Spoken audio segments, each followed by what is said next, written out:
War. Megatron must be stopped, no matter the cost.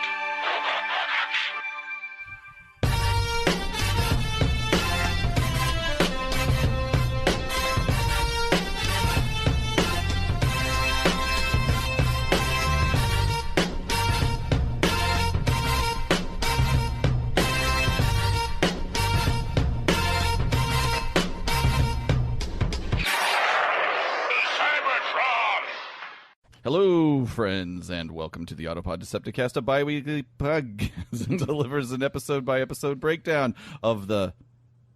Well, maybe we'll get into it. What are we doing here? Welcome, friends. It's finally happening. The year is 2024. How are you guys doing? How were your holidays? It was good. Yeah? Yeah. Tell everything you told me earlier. I was about to say, I just talked about all this. All right. Christmas. My son has a birthday that month, and Christmas celebrations. And then I'd say, though, Which son? The youngest one. Oh, the one I'm supposed to be the godfather of. Well, the one you are the godfather of. Well, I'm not doing a very good... I forgot that you were the godfather of him, actually. Oh, thank God. Yeah, well, father. Let me get... Come sit on no Godfather Evan's knee. Yeah. Get him a present. Whatever you want to do. I'll do it. It's okay. He does. I want to do it. Then do. Okay. No one's stopping you. Anyway. That does. All right. So I'm glad you brought him up, though, because it did make me think of a funny story while we were at Disney World. So, which is where you spent the Christmas holiday. We flew to Disney World the day after Christmas on the 26th and flew back home on New Year's Eve. Flights were great. No problems there. As expected, it was super, super busy there. That's like one of the busiest weeks of their year. But we did 4 parks in 4 days. We did Magic Kingdom, Hollywood Studios, Epcot Center, and then Animal Kingdom. Good time, lots of people. We just, we were strategic about it and did, I'd say, 90% of what we wanted to do. So we were at Animal Kingdom the last day. We're walking around, and they have in a lot of the parks these little like education stations set up. Mm-hmm. And Lions, the female, does most of the work, really. That kind of stuff. I mean, yeah, kind of. This one was plants, and so it caught Kenny's eye. I've said the boys' names on here for years, haven't I? I don't know. His name is Kenny G. Yeah. So he walked over there, and there's like 3 plants, little small plants on her table, like a cactus, a Venus flytrap, and something with flowers. I think it was like a daffodil. She goes, oh, okay. Well, she goes, well, this activity's like closing in an hour. Do you have the booklet yet? We're spread out all over the park. Because then he could cross that station off his list in the booklet. But he was like, no, I don't have. He's like, no, I don't have a booklet. She goes, oh, okay. Okay, well, that's fine. Well, we close in an hour. But anyway, what plant drew your attention over here? The cactus? He goes, no, the one with the flowers. And he goes, oh, daffodils. Well, where are you from? And he says, Missouri. And she goes, oh, okay, well, there are daffodils that are native to Missouri. And he goes, no, I don't think there are. And she goes, okay, fair. and she goes, well, this is a Venus flytrap. It's a carnivorous plant. We close in an hour, but why don't you take the book that they closed down the activity? It's all about closing in an hour. Yeah, she was very. Yeah, she kept saying that. Take the book and then take it home and see what kind of carnivorous plants you have in the state of Missouri. And he goes, all right. And looks at her in the eyes and goes, is that it? She goes, yeah, okay, yeah. And then we go on our way. It was awesome. Stone cold. Yeah. You got anything else? He goes, yeah, all right. Is that it? Is he right about the daffodils thing? Well, the problem is I don't remember if it was daffodils or not. Yeah. And I don't know. Is Kenny some secret expert on flowers that he would know whatever no, that flower I was? don't. I don't know. Native to Missouri or odds not? I mean, he's seen a lot of plants, but odds are whatever he was looking at on the table, he'd not seen in the wild around. Right. So who knows? He's basically just saying, "I ain't seen that shit." I haven't seen it. I don't think so. I don't think believe so. It. Yeah. That's basically what it was. But then, yeah, she kind of wrapped it up, and he was like, "Okay." Is that it? The poor lady. I love and hate the idea. This is her job, and some little kid comes up to her and she demeans her. Well, we didn't take the booklet, by the way. Throws it on the Like, ground. I could get the booklet later and check the boxes. I remember which 3 things these are. Well, we moved on to checking out the Avatar ride. That ride is good. Not Yeah. worth. You said you were in line for 4 hours. No. We coughed up an extra money to get through the lightning lane. Which, Okay. I mean, if we hadn't done with the lightning lane, we got in there within about a half an hour or less. Yeah. People standing in standard line at that time. That was like the afternoon, so it was peak time. Yeah. It was like a 4.5 That's hour half wait your line. day. You Yeah. Half can't your do day. that. That's so stupid. Well, people getting in line then would basically. close out the park. They could potentially, but they'd be out by dinner time, maybe. It was crazy. No ride's worth it. You shouldn't do that to yourself. It's not.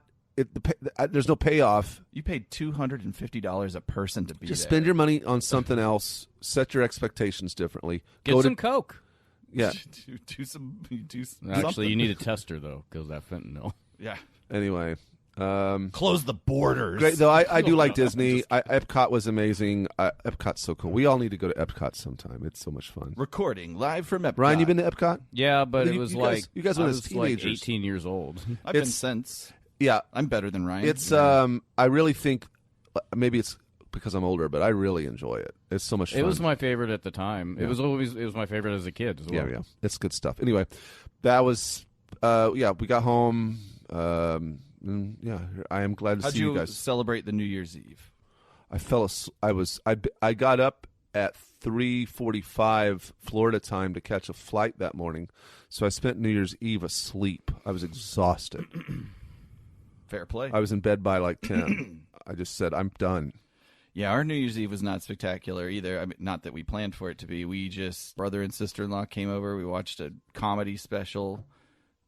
Pete Holmes, if you're familiar with his comedy stylings. And then they left before midnight, and we stayed up till midnight and went to bed. I didn't have a single cocktail. But Ryan, on the other hand, was in a tuxedo. Yeah, he does That's well. just What'd my you do? It's just my evening Ryan wear. Ryan shows up. He shows up. What am for I, New a Year's farmer? Eve.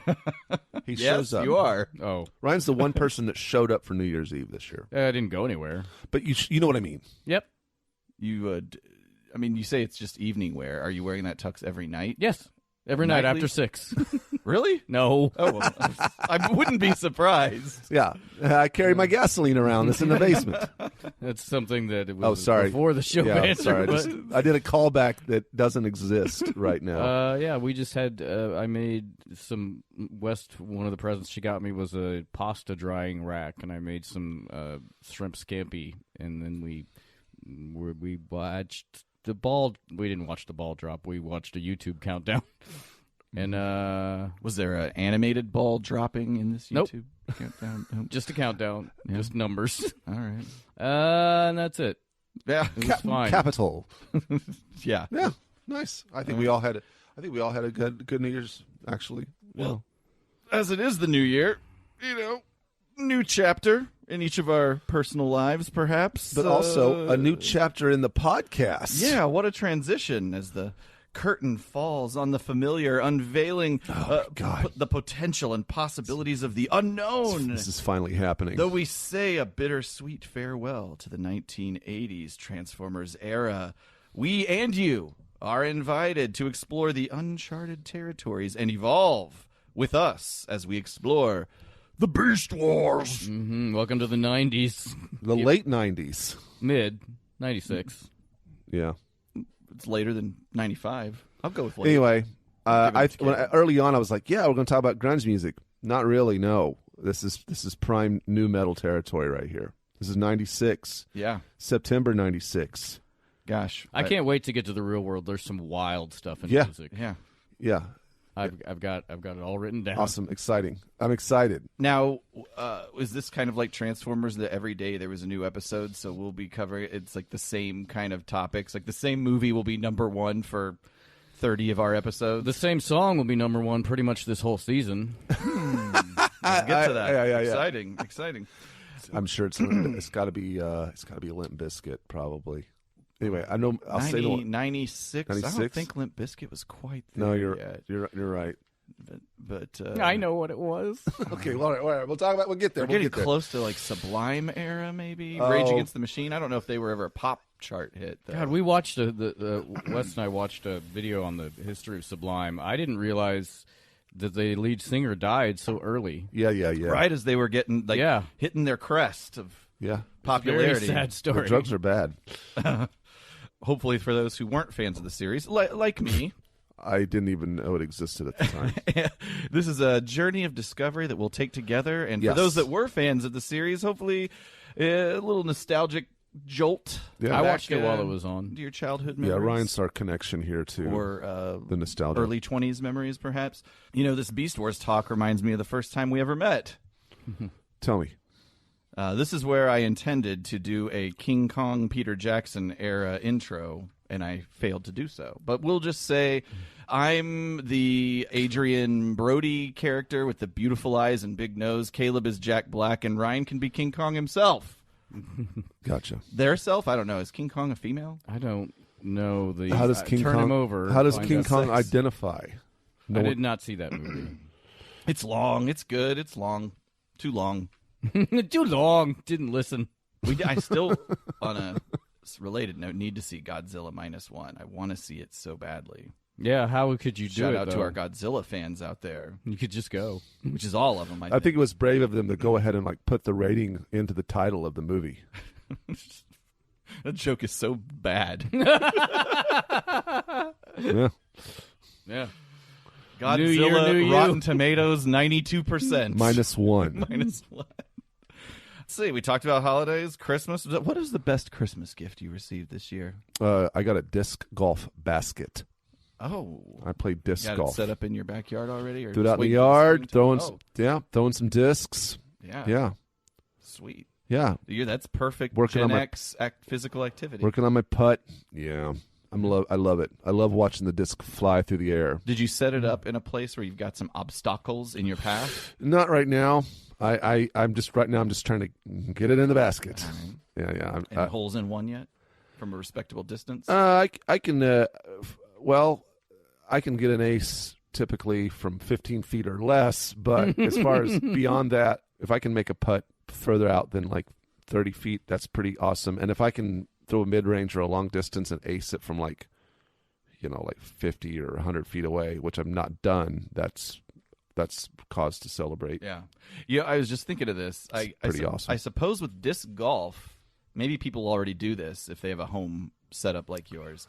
You stick that thing, and you could technically create maybe a 9-hole course from that one era. Just you have your pins where your driving area at different locations You could. around the yard. Yeah, kind of like a panopticon. The basket goes all the way around the pin, right? Yeah, you could technically do something like that. That's not. I mean, yeah, that's. I've not seen courses like that, but yeah, you could. The guys that I play with, they play. We play year round, but I thought it would be really cool. Like I was thinking, like indoor ideas. Indoor disc golf. They've done it, but you'd have to have a we thought. The Springfield Underground is like a huge quarry cavern. Cheese. Yeah, they throw a lot of cheese there. But then what I think would be awesome is to do it in an abandoned mall. That's the right size. Battlefield may be that way before too long. The way those are laid out, that would be a lot of fun to play. Aren't most malls now pretty much abandoned? Pretty much, yeah. So anyway, that was the coolest thing I got, and I'm getting into that as a hobby too. Now people know that Caleb is a disc golf guy. I'm getting into it. I really like it. Yeah. All right, Ryan, what'd you get? Oh! I got Wes got me a charcuterie book, which is basically making your own dried meats, and I got a gabagool in the cooler over there that's drying. Nice. What's a gabagool? Capicola. Capicola. Should be ready in about 2 months. I got a question for you. Yep. Does the book double as a charcuterie board?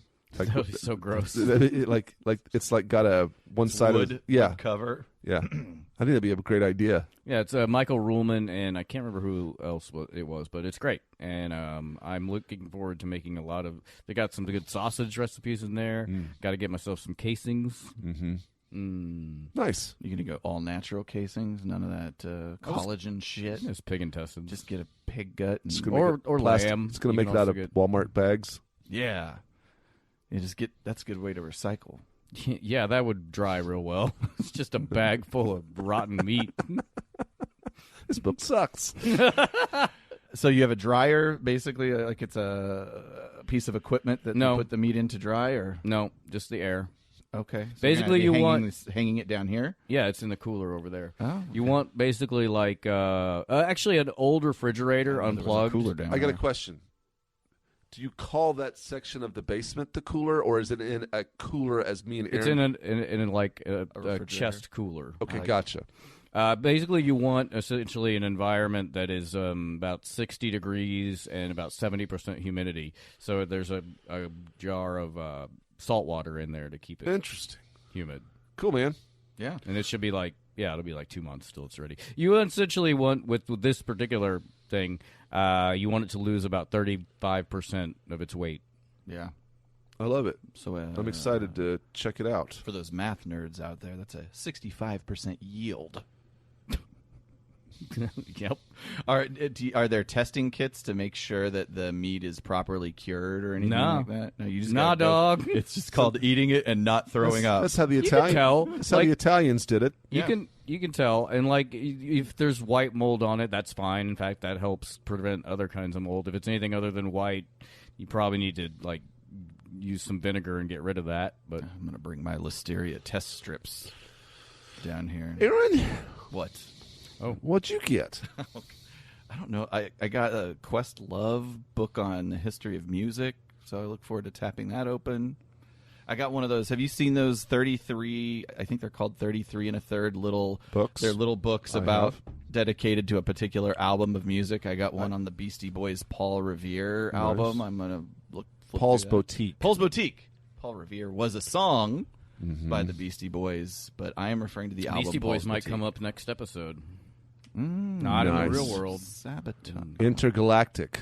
Planetary. Mm-hmm. This was about that era. It was exactly this era. Okay, all right. I'm wearing what I wore to my father's Christmas gathering West and I went to yesterday. Yeah. Yesterday. Yeah, it was yesterday. Whenever it's after the holidays, You so gotta get everybody can get together. They've got like 20 kids among them. Yep. And I was like waiting to see how long it would be till someone made like a used car salesman joke. How fast? Or my dad called me Soupy Sales. Good old Floyd. Love Floyd. And whenever I would put this on, I was always thinking of now. Your outfit leads me to believe that somewhere in this great nation of ours, an El Camino may be missing its seat cover. Good. You get that reference? That's true. Yeah. It sounds familiar, but I don't It's know Mr. it Show. explicitly. It's the senators on Tinkerbell. late night. Yeah. Tinkerbell. Senator Tinkerbell. One thing actually does stand out. My wife got me a punching bag. It's like a Is that what you call her now? wow, domestic abuse joke. That kind of podcast now. It's it's for punching and kicking, so you can do martial arts with it. Cool. And so I'm Awesome. adding that to my repertoire of. What are you putting it in the house? I've got a area. I call it the jungle room, but it's got a hot Oh, tub, yeah. and it's. Yep. I've got an elliptical machine in there, and Yeah. my weights and other various workout equipment. So there's room for it in there. So I'll be Nice. doing that. I got to get sand for it, about 300 pounds. It's standing, so you have a weighted bottom, and then it's up, and you can adjust the height. And Oh, okay. stuff. I thought maybe So if I'm it was gonna a do s- some punching workout routines. If it was one of the suspended ones, I think you could hang it above your elliptical and you could like punch it while you're. Oh man, a double workout. Yeah. I like it. Anyway, Yeah, that's cool. yeah. Nice. I could still do that. I could position it. Yeah. I could do some side punches. I love it. Like those video games. I can't think of any off the top of my head. Off-road or super off-road, where you're riding your motorcycle. If a competitor comes up, you can try and sock them off their bike. It's not very sportsmanlike. No. But all right, well, that's our new year. I hope everybody else Yeah, we had a hope solid holiday. everyone got what they wanted out of the experience. We stayed at a cabin, as we do, and saw their donkeys on site. That was kind of fun. Just little donkeys are assholes to each other. Yeah. At least these were. I That's can't why judge all donkeys. That's why they're called asses. It's true. No, it's not. That's fact. Look it up, Wikipedia. Ryan's emotionless in this. He's like, nope, not going to. I have no donkey facts. Yeah. Well, actually, I do. Some people get donkeys, like a lot of people with cows get donkeys because they protect the cows. Yeah. They look out for wolves and stuff. That's true. Interesting. They'll kill them. They can kill wolves? Oh, yeah. Donkeys will kill wolf? Yeah, they kick them to death. Unbelievable. It didn't occur to me then, but the Donkey Show is a God. legendary part of Mexican culture. Yeah. I'm just Oh, kidding. no. I'm just joking. I mean, I mean, a legendary it does part exist. of frat boy crossing the border to party culture. We tried to find it. Looking at these creatures, they're not very big. I don't think a donkey show would. I've never been to a donkey show. I don't think it'd be that impressive. It'd be gross, which I guess is maybe what you're looking for. I'm not looking to be. Are you? Wait a minute. Are you saying you'd be looking to be impressed and it would not be gross? Like you leave the experience being like, Yeah. that wasn't that gross. No, I'd leave the experience being like, you're pick an animal with a bigger dick to do this disgusting thing. Yeah. that Oh you're my doing. God. Like a donkey's, I mean, they're maybe as tall as this table. These were, and so it's. I feel like their penises are probably I don't feel like. substantial. I don't know. I mean, I didn't see their dicks. You but didn't go stroke them? I didn't. Yeah. You guys went and did this? No, we- we weren't really on the lookout for a donkey show. We were instructed by the American tourists in the town we were in of Laredo, Mexico. Not a town I'd recommend visiting today. No. Perhaps even then. And It's not very safe. they told us we had to go to Boys Town. Yep. But all Boys Town really is a compound of Sex workers. Sex work. Yeah. To my knowledge, there were no donkey shows. There may have been. Nope. We just didn't. It was weird. Maybe they I'll weren't. say that. Yeah, it was it a was weird place. Weird, awkward. Yeah. Didn't feel safe. All right. I felt fine. I'm paranoid. I am too. I never feel safe. I'd be constantly on edge. in a I have place like never honestly felt unsafe anywhere I've ever been. that. Yeah. Hey, your friend, he sleep. That story. You crawl into a locked stall Into a bar that is in a basement. and fall asleep. Yeah. Yeah. You've got a gift. Oh, one more thing I made. I watched the Christmas Carol movie that is made by the same people as the Polar Express. Have you seen the Polar Express? I watched it for the first time 3 weeks ago. Was it any good? It's interesting. Fine. It's fine. I don't My know why kid- people love it. That animation is not good. Well, No, the mouth. as we were getting ready to watch Beast Wars. That's a great transition point. Yes. But it was comical watching. I mean, it's the PlayStation 2 level. Well, And it's just not that great of a movie. it's not for you. My kids, I guess, they like it a lot. Things that are not for me can still be good, objectively. I'm just. Yeah. Okay. You're right. Different technology, different time. I'm sure at the time it blew people's heads back. No, they still hated it. Okay, never mind. Yeah, I don't know why I'm defending it. Whatever. Hey, podcast reviews. Ooh, Shouts out. cool. We got a couple podcast reviews. Oh, guys. nice. The return of Fats Rimble. You may. This time it's personal. They've been updating their reviews over time. You may recall their original 2-star review of the word pedantic. Yes. And then they upped the score to 4 stars and reminded us that Lady J uses javelins, not arrows. I'm sure that was a mistake on our part. But Fats is back Okay. with What do an we got? all-new review. The headline, when did Huffer get a jet mode? Jet is spelled with 2 T's. Yeah, that's me. I don't know what they're referencing No. this title, but great podcast. Script deviations might be my favorite part. While they can get caught up in the odd tangent, always gotta hit us with that side jab. That's fine. That's what they do. And that's what we do. They Yeah. usually keep on track. As a heads up, if you're easily irritated by constant complaining, best to skip from the movie straight to season 3 and beyond. Did we complain that much in the I don't movie? know about that. I No. thought the movie's the best part of the whole thing we've watched. I recently went back and listened to the bonus episodes, which I initially skipped. I think the Starscream Brigade's jazz cameo might be my favorite APDC thing. Really enjoyed the 2007 movie review, though it didn't change my opinion. However, their consistent enjoyment of Season 3 has made me do a 180. 9 out of 10. I need to buy a thesaurus. 4 stars. I love it. Yeah, that's a great review. Thank you, Fats, for that. It's a well-rounded update. review. Good Yeah. things. There's some good Rooms for improvement. in their view. Yeah, if I was to get a highly accomplished rating at work, I'd be suspicious. Yeah. You is never that like a 4 out of 5? That's like a 5 out of 5. Oh, I see. It means they're going to give you more shit to do. Yeah, more there's responsibility. it's problematic. Yeah. Mm-hmm. But we have one more shout out to us from a Rodimus Kimball. And that name sounded familiar to me. I Googled it, or I didn't Google. I looked up on our old notes to see if maybe they'd left a review before. Does that name sound familiar to you guys? No. All right, never mind. Headline, rubbing Junkion juice on my childhood to bring it back to life. Nice. Actually, that's beautiful. It is quite the lubricant. And it does bring you back to life, apparently. This podcast is a fun way to be nostalgic about a cartoon I watched as a kid while still getting to be an adult. The chemistry. Like, you get your card taken away. Sorry, you're not ready. You're an adult now. The only way you can engage with this is to listen to these three nutsos. The chemistry of the three hosts, who are childhood friends, certainly not adult friends, I might add. We're not. Once the mics go silent. We were childhood friends. But while the show was on the air and are still pals, makes it even more enjoyable. 5 stars from Rodimus Kimball. Excellent. Very generous of you to give us these. Thank you so much. 1, 2, 3, 4, 5 stars. Yeah, I mean, we've got reasonable chemistry, except for when I start to riff on stuff, and then you guys no but me. Is that like no pointed attack at something specific? Just general. All right. Just general. That's Oh, feedback. sorry you feel that way. Me to you. I saw you feel that way. I'm not sorry.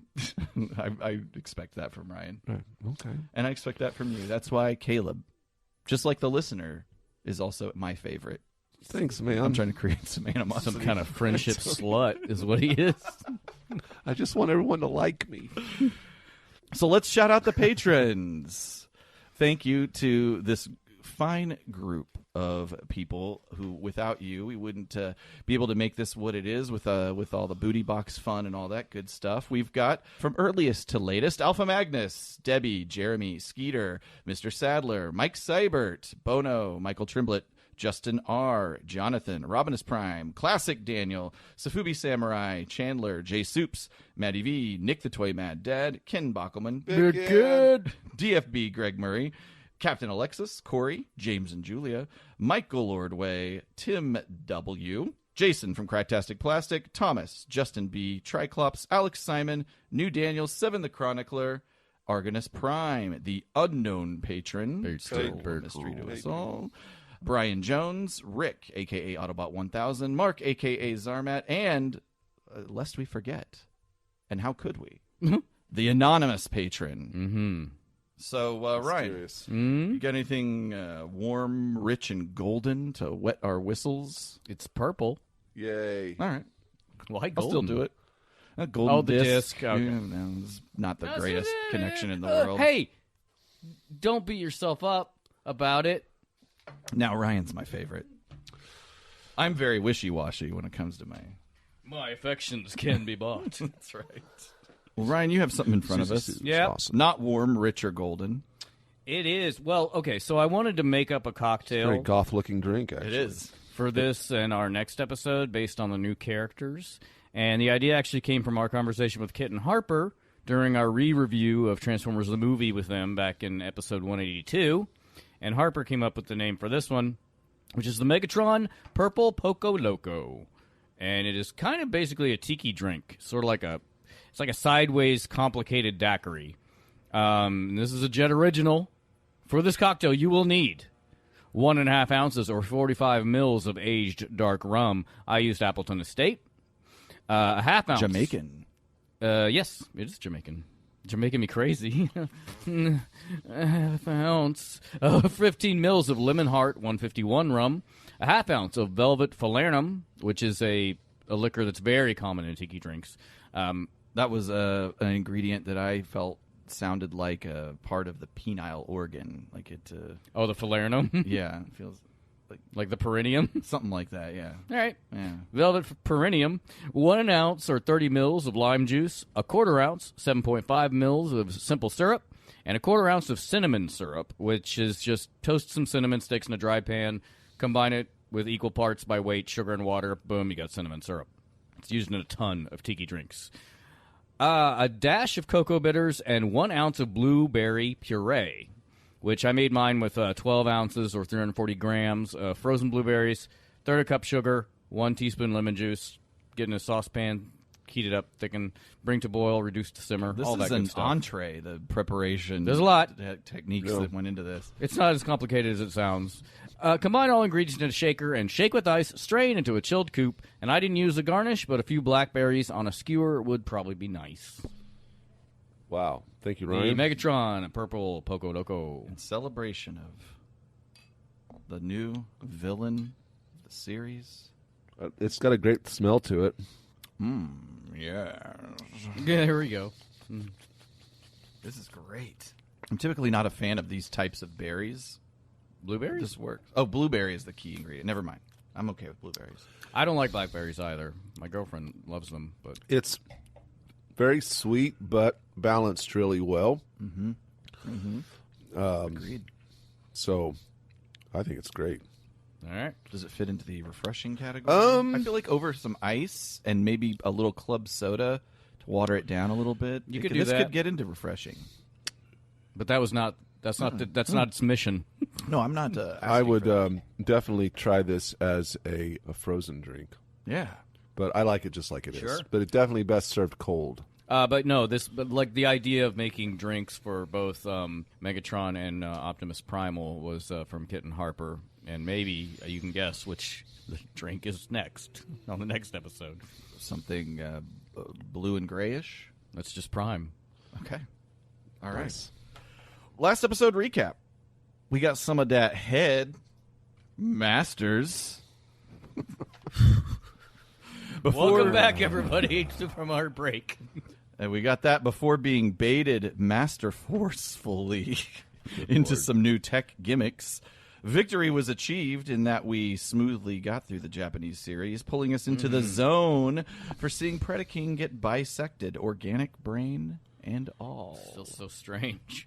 So let's kick things off with Beast Wars Part 1, written by Bob Forward. But first, and I apologize, Ryan, if this gets into some of your behind-the-scenes stuff, let me know. Okay. But I did provide an overview, a little bit of background on Beast Wars, a bit of history. Of course, shout out to all the authors at Wikipedia and TF Wiki, as well as Chris McFeely and Toy Galaxy. Both had Beast Wars-centric episodes that they contributed a lot of research to their work, and of course the archival work at TF Wiki. So without that, I couldn't provide this brief history. Additionally, this won't be as exhaustive as their content. If you haven't listened to their stuff, go out and check it out. So this was the year 1995. And Generation 2 Transformers has sucked wind. Gimmick after gimmick was employed to keep interest alive in Transformers, but at the end of the day, nobody, particularly in the United States, the most important country, gives a shit about the neon-colored bots in disguise with little to no fiction to support it.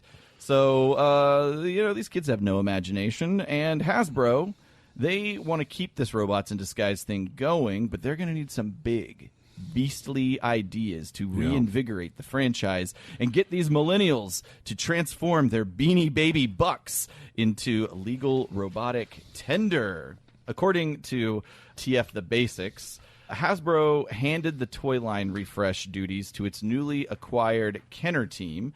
Hasbro would keep the main concept of transformation-based play and having alternate modes, but they would smooth out the hard robotic edges and create characters that had more organic forms rather than the robotic creatures of the past.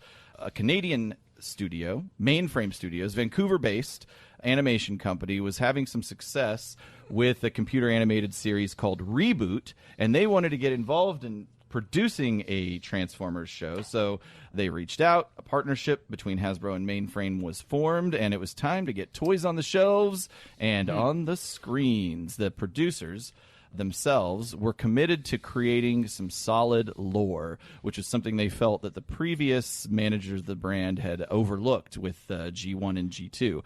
So that's where Bob Forward and Larry DiTillo who were seasoned television writers, were recruited to build the world. They were dedicated to avoiding anything derivative of G1 and developing just a solid series, as they put it. there had been some early toy pack-in fiction created for the figure releases before the show came out. That, at the time, was the old Optimus Prime and Megatron as we knew them. They just now had these zesty new zoological modes. But Forward and DiTillo said, fuck that shit. That's an actual quote. It's not really. They cashed in their blank check of creative freedom and pursued more character-driven plots, interpersonal entanglements, and operatic sci-fi theatrics.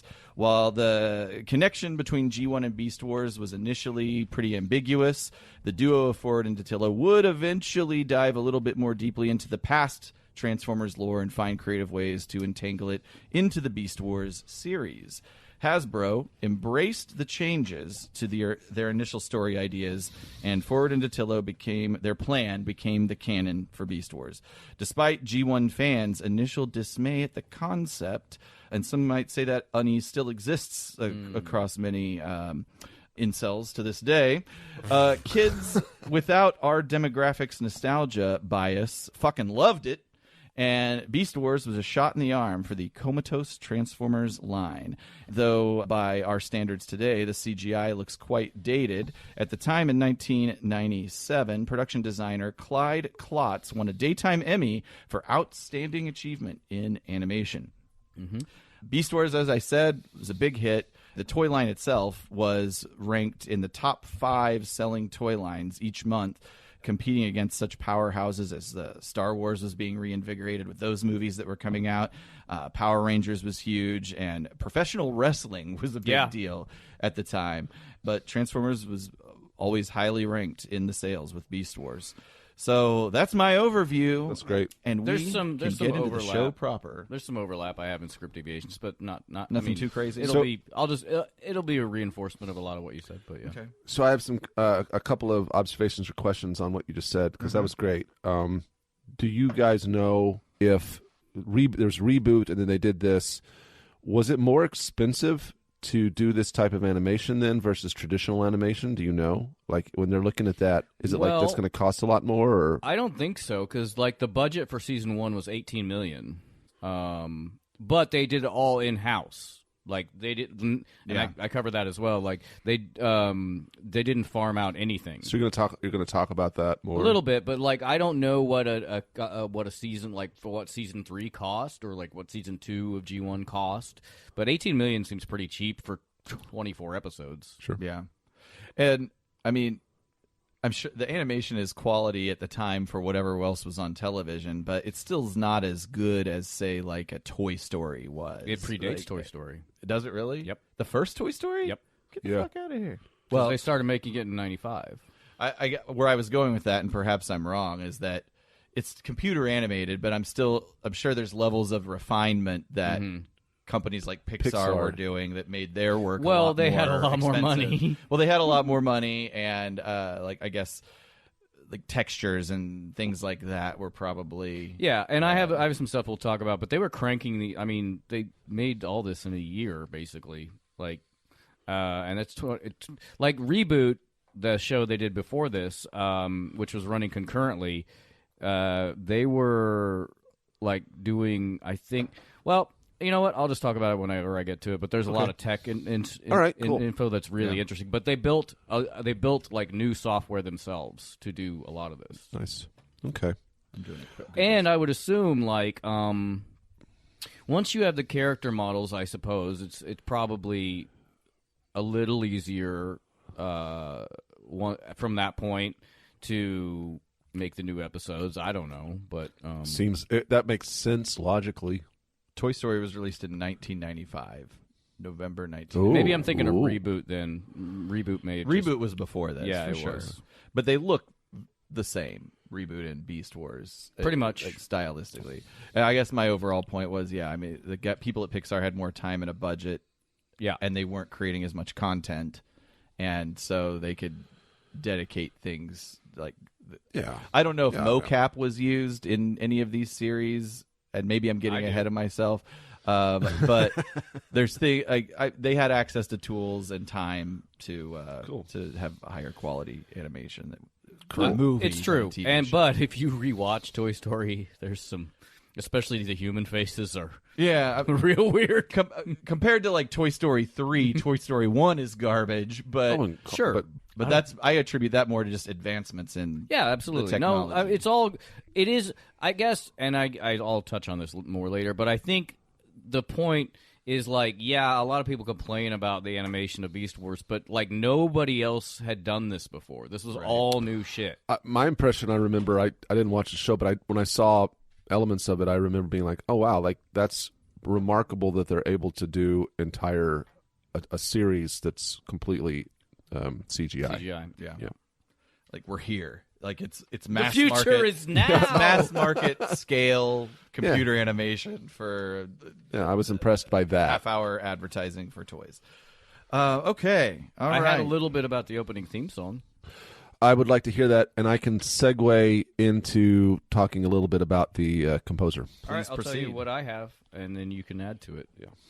Just to talk about the opening credits for a minute, specifically the soundtrack composer, Robert Buckley, who is the composer for both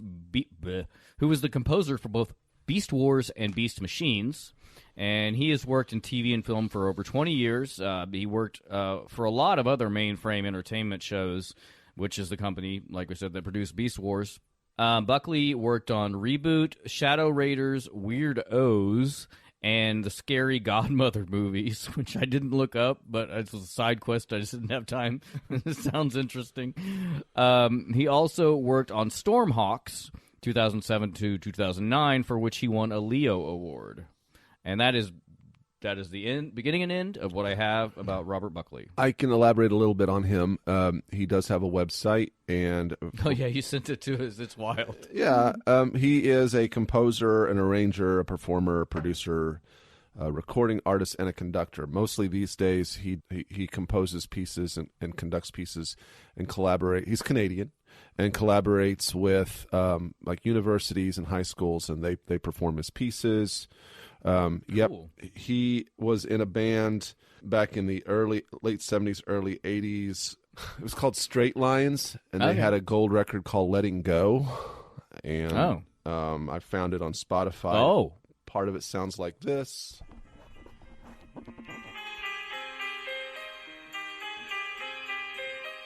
It's kind of a... Is it all instrumental? Oh.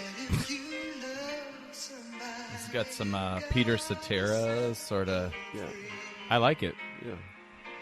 So you can find that on Spotify. They got a gold record out of that. So I don't know much about his background prior to this, but he's done everything from composing music for dance, musicals, television events, including the Calgary Olympics, Victoria Commonwealth Games, World Cup opening ceremonies with the Cirque du Soleil, the Canadian Pavilion for the World Expo. Mm-hmm. Sounds like he's crushing it. He's crushing it and crushing it Canadian style. So This whole show so is crushing it apologetically. Canadian style, by the way. I think I'm going to make a plan to reach out to him. His website has his mobile number and his email. Oh, Jesus Christ.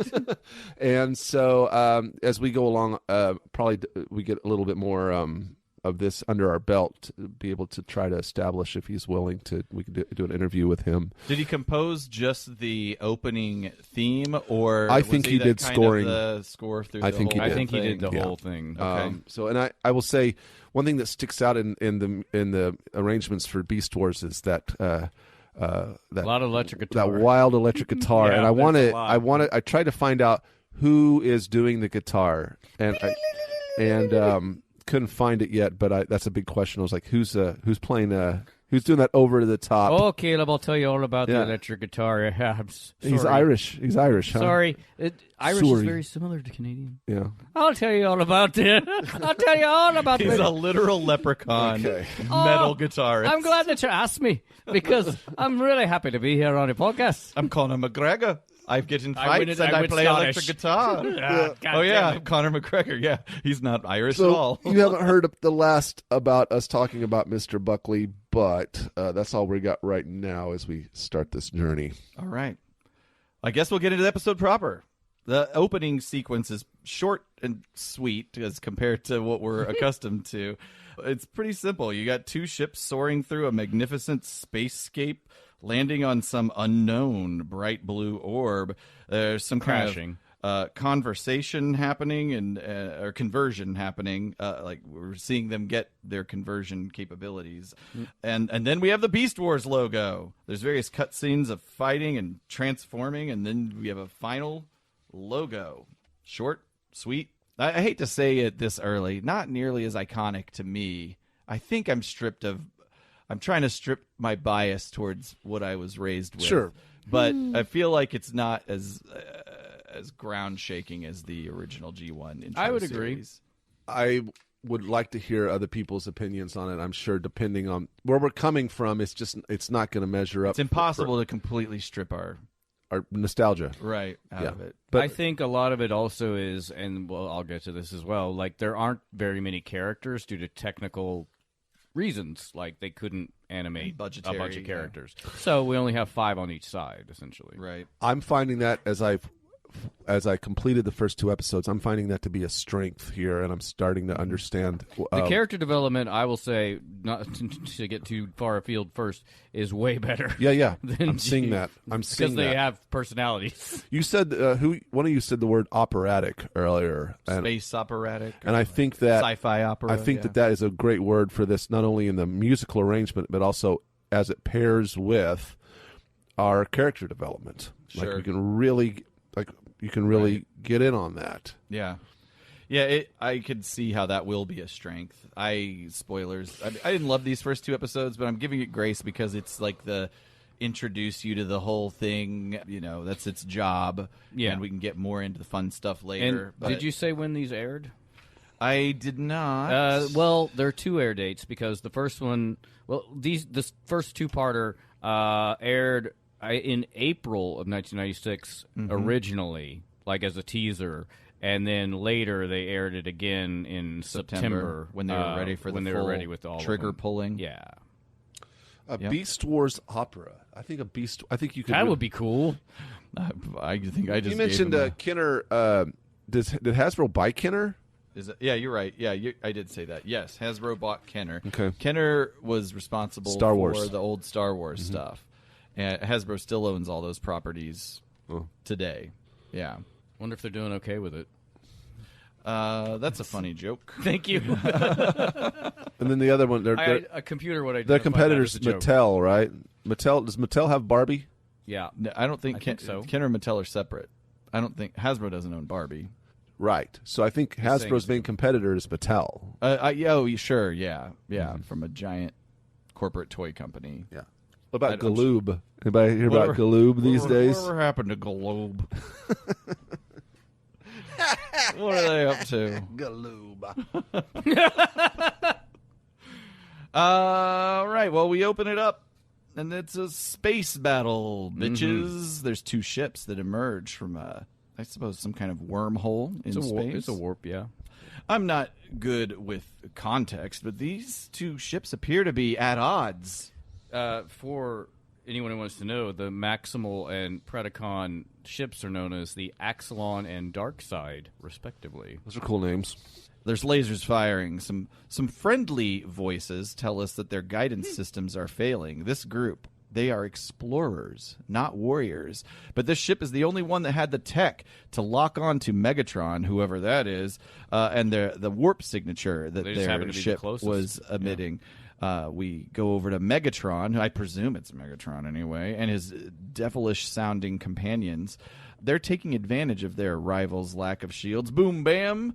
The Maximals, as we will come to know them, launch all pods to get them into safe orbit. What's in those pods? TBD. We'll find out. The good guy ship releases the pods, and then they launch a last-ditch maneuver, blasting through Megatron's ship's wing. What is it called again? Darkside. The dark side. Both ships disabled, falling through the planet's atmosphere and crashing at different locations. Yeah, I will say I love this because I love tech talk, and we get hull breach in Sector 7, warp signature, and shield failure, and plasma cannons. putting it all in there. It's very fun. I just like, I just like the sci-fi talk. The ships crash. Unlike our G1 days, the robots themselves are not disabled. They all seem to be in fairly good shape. Megatron's sexy ship computer voice explains that the planet on which they now find themselves may or may not be the planet that they were seeking, but this planet does have energon by the shit ton. That is the official Transformers measurement for energon. However, it's too strong. Mm-hmm. And these robots will have to adopt alternate modes that will shield them from being overloaded by this energon radiation. Despite the fact that the writers and producers, the studio or the script directors for this didn't know anything about Transformers, it kind of opens very similar to G1 with the two ships crashing on Earth. Yeah. Maybe there were some general plotline mandates, like they've got to get on Earth. And they're from somewhere else. Nope. They had no direction at all. They could do whatever they wanted, literally. Oh, wow. All right. Good. I was just going to say, so I'm sure I've mentioned this before, but as the ships are coming into the atmosphere and crashing, do you know that the superheating of an object falling into Earth's gravity well is not caused by the friction of the atmosphere? Rather, it is the compression of the atmosphere in front of the object that causes the heat. Okay. Yep. I see it. I just wanted to get that in there. So the molecules are being forced closer together. Yep. Because of the pressure, but it doesn't create. It's not a friction thing. No, because the atmosphere up there is so thin that the friction is negligible. Forgive me, because I'm sure you're right about this, but in my head, like, pressure creates friction, right? Yes, but it's not the friction against the object. It's I guess you could call it friction in front of. But it's not the friction of the object touching the molecules in front of it. It's the molecules in front of it touching the having other a reaction. Yeah. Right. Okay. Being forced. I'm with you. Together. I'm with you. It's Science Corner. Cool. Yeah. Thanks, man. Yeah. Happy to be the dodo that asks the dodo questions for. I wrote that in here. Aaron's going to be a dodo. He's going to fight me on this. So from each ship, each faction launches a scanner that finds both alive and fossilized animal forms that the robots adopt as their new alt modes. We meet Cheetor, a cheetah, Rat Trap, a rat, Rhinox, the rhino, and Optimus Primal, a gorilla. It's nice. So I wrote this note, and then I wrote the note that it's nice they already had these convenient names for their alt forms.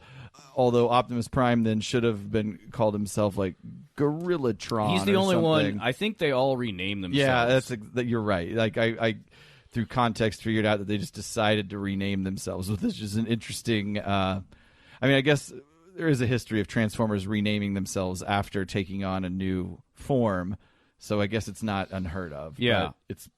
Still struck me as a little weird. Also, he knows what a cheetah is, but we're just going to have to let that go. Yeah, maybe in the TF Wiki, I saw a point that perhaps they had access to the archives of the Golden Disc and that there was some Earth knowledge there, but they don't technically know they're on Earth yet. Well, yeah, I had that point because, like, it's they're okay. So up to this point, the Predacons and Maximals, like in their war and in the crash, are mostly shown in shadow.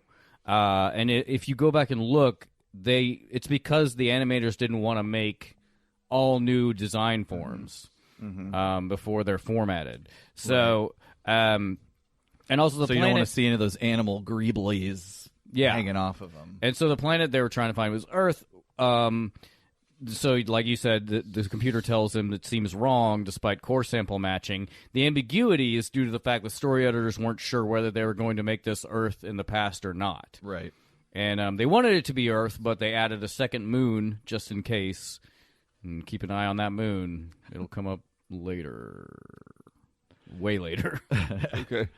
So, as a reminder, the energon on this planet is laced with fentanyl. Rhinox explains that the transwarp drive that they went through goes through space and time, so there's no telling where or when they are. Plus, all their homies they ejected into the stasis pods, they're safe from this energy, but what it has effectively done is left them outnumbered by Megatron's crew, which is barely true. One. They're outnumbered by one. I hope Aaron, I love Rat Trap's voice, because it's very... It's your voice. It's the voice very that you Long use. Island. Yeah. Hey! I was hoping, Aaron, you talk about Scott McNeil later, the voice. I have some stuff on it. Okay, yeah. good. It's not Okay. complimentary, but I do have some stuff. Oh, why? Oh, Okay. Save it for later. All right. Well, yeah, go ahead. He's great. A great voice actor. The opposing force emerges from its own ship, revealing their fleshly forms. It seems that everybody was seeking the planet Earth. Well, that is been revealed. The Earth is what they were looking for. But upon first glance, this doesn't seem to be it. We meet a velociraptor holding a golden disc, cursing his leader, Megatron. Dinobot is taking over and challenges Megatron, leader of the Predacons, to a battle. But before the challenge can be met, Scorponok arrives and pops Dinobot in the chest, which sends him flying past the horizon. And, Megatron, he cares not what planet he is on. All that matters is that there is Energon here, which they can use to get all conquesty on the galaxy. I really like Dinobot's robot form, especially his head. I think it's fun. We are not technically introduced to the Decepticons, but or the Predacons rather. That might happen a lot, by the way. But we do see a tarantula, a wasp, a pterodactyl, pterodon, whatever, some sort of flying reptile. And, of course, our aforementioned buddy Scorponok is a scorpion. And I don't know if we mentioned it, but you did say that the beast modes are to protect them from the raw energon, and they have a couple of minutes they can spend in robot form before they start to short out. Correct. It's ambiguous as to how many minutes before that I know that happens. it's fast and loose in the show, but it doesn't bother me. And who knows? It may differ on the character and whatever their various skills are. Megatron does have one concern in this whole conquest plan of his, which is the Maximals, which he commands his yet-to-be-named crew to find and destroy.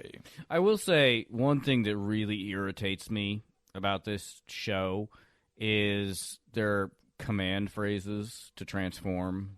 Oh, maximize. Because Terrorize. And they say it before they transform. It becomes less, they do it less and less as the show goes on, but it's fucking irritating.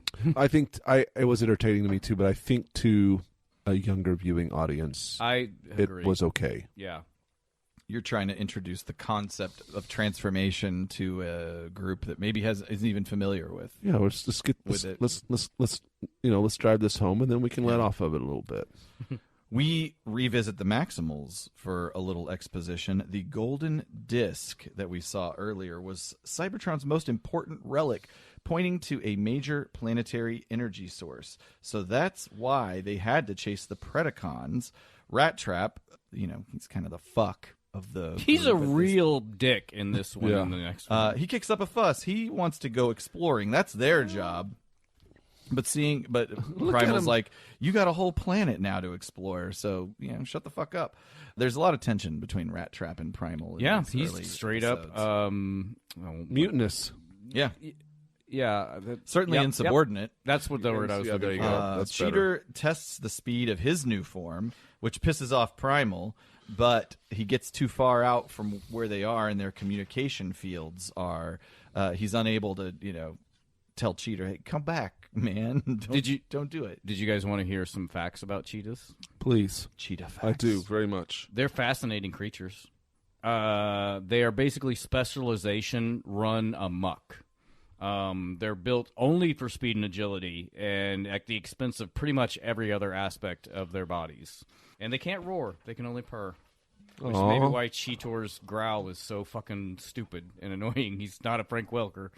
They didn't put any effect over it. I just don't like his growl. They are very fragile and easily injured. Cheetahs have extremely limited genetic diversity, which is why they don't breed well in captivity and are susceptible to disease and infection. They are so genetically homogeneous that skin grafts between individuals are accepted, which is really unheard of in most mammals. Skin grafts between individuals are accepted. Like if you can skin graft a skin from any one cheetah to any other cheetah, and it's it'll not just rejected. take. Yeah. Okay. They're even more genetically homogenous than severely inbred domesticated dogs and cats due to a couple of genetic bottlenecks in their evolution. They're almost genetically identical to each other. And essentially, the fact the species survives at all is kind of remarkable. That's cheetah facts. Thank you Love for it. cheetah facts. Love it. Cheetor finds himself running with real cheetahs, and I don't have any notes on I love that part. this discourse, but has any work been done by us or others to identify more precisely what point in time this is? Because this can't, evolutionarily, this can't be that far back from when man was alive, because everything seems to be in its current genetic version. Well, first of all, they don't know. Like the writers themselves were not sure where they were going to put this in time, or whether this is even Earth. And But it has cheetahs and earth animals. yes, and I will say, not to spoil it, but it is after the dawn of man. No, but yeah, but essentially it's nebulous as to when or where this is because the writers themselves didn't know where they were going. Right. Which is amazing. If we're not on Earth, this could be a random planet that had similar animals produced through. Also, yeah, I evolution. mean, it could be just a different. And plus, you got to put recognizable animals in here because Yeah. because you got to market it that way. Otherwise, you're not going to put in like prehistoric animals that are like unfamiliar to kids that are being like, I want to buy a fucking robot, turns into a dinosaur or a cheetah or things that I already know Just about. turns into a pile of shit. Right. This is Turns into my dad. I wish I still had one. Maximize. That's where he went. Dad, maximize. Oh God! Dad, terrorize. Oh no. Leave mom alone. I'm sure he'll come back with those lottery tickets someday. Can I have is there more drink in that thing? Or is that just an additive? You don't have to. I think it. Well, there might be. All right. Get some driplets. Oh, that's a refill. Thank you. Cheetor running with the big cats. But while doing so, this bond that he's forming is broken. They don't seem to like him. They flip out. by a big bug, a robot in disguise, and this is where Cheetor maximizes. We do get the phrase "robot in disguise." Cheetor goes into robot mode and does a very poor job of duck hunting Waspinator as they battle on the savannah, neither doing much damage to one another. We see explosions on the grasslands. Rat Trap and Primal hop on Rhinox's back. A scene Caleb loved truly this part. leaving its mark in Caleb's mind. Yeah. And they run toward the fracas. Cheetor's quasar cannon jams up as Optimus and crew arrive, but the rest of the Predacons have also joined the party. I do and it kind of feels like we go to commercial. I dig that their weapons are a lot of their weapons are shell based, like actual projectiles. I think it's kind of cool, as opposed to all being lasers. Also good for toys. Did you have anything to say about them riding on Rhinox? Caleb? It just blew. It was like it was those amazing Journey movies, where animals team up. So yeah, so just saw the the cheetah. So cheetahs. sorry, they just saw the cheetah reaction, the real cheetah reactions, and they are like, "What the fuck?" But yeah, when you've got a gorilla and a mouse riding on a rhinoceros, I was rat, like, please. a rat riding on a rhino. I was like, this is going to be a long 2 years ahead of us. But I got through it, and where there's absurdity, there's opportunity. I feel like they ride Rhinox a lot. That's what I've heard.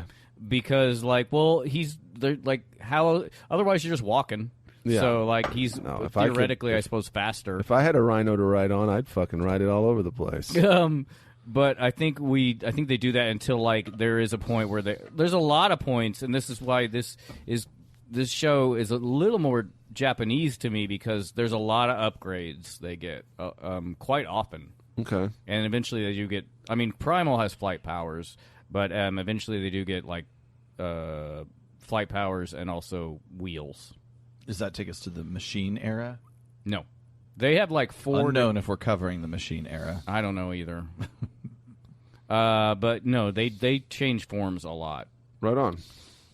Also, get used to Rat Trap saying, "We're all gonna die." He says it a lot.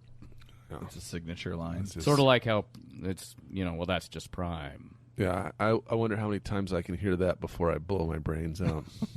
Wow. Sorry. 7. Intense. Yeah, we're down to Blam! We're down to 6. 6 times to go. We return from the commercial break. The Maximals and Predacons face off on opposite sides of a canyon. Primal questions Megatron why the animosity. Their factions have lived in peace for centuries. I think it's at 1326. I was going to say if we could capture it, because it's like a perfect crystallization of Megatron, of David K's Megatron, where he says both yes and no. Oh, I would not count on that, Maximals. No. For I believe that you are soon to have, how shall I put it, difficulties of your own. Yes.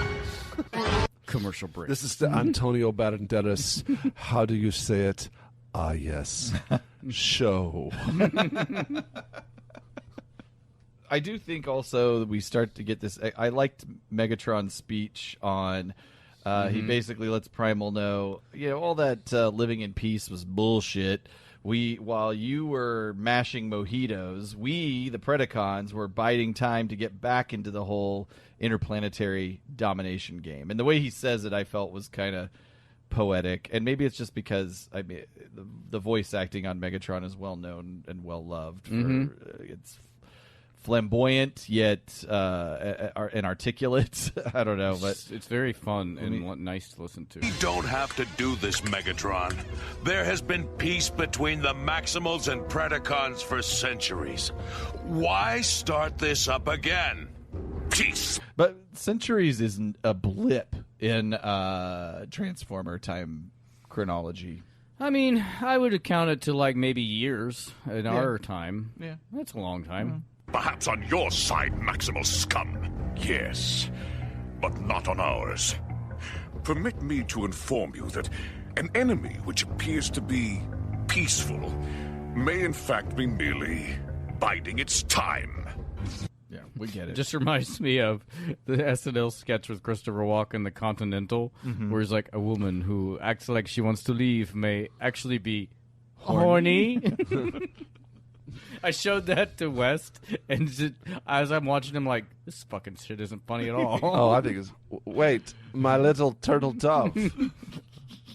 I mean, he has a periscope in his closet. I think it's a great... This is where we formally meet Tarantulas, the tarantula. I will say, like, given I know this gets a lot of shit, but like the shine on Tarantulas, and like it's just so good. Like, I don't know, it just looks really good to me. Some nice lighting effects. Yeah, I think so. Yeah, the ground is and the background is mainly where it suffers because there's just a lot of it, quite a bit. And there's even some good textures on their bodies. Yeah, I think so. Yeah, we meet Tarantulas, Scorponok, Terrorsaur, and Megatron, who, along with the Maximals, transform into robot mode. They engage, firing balls of heat from guns, spidery legs, and Tyrannosaurus claw hands. There's PlayStation 2 graphics exploding all over the place. Rat Trap is... so I should say Primal commands Rat Trap to help Cheetah, who is trapped underneath some 16-bit boulders. I'll try and stop with the graphical put-downs. But why is that all the rest that's of them all I had? got. That's my entire bit. The Rat Trap is insubordinate. Primal moves in instead with his jetpack, but he ends up taking a shot in the jetpack. Ultimately, he frees Cheetah from the rocks. Rhinox pulls Rat Trap up by the scruff to give cover fire for Cheetah and Primal as the team escapes back to the base. The Decepticons start to pursue, but their whole Energon field build-up thing happens, and it forces them to convert to beast mode and ultimately stand down.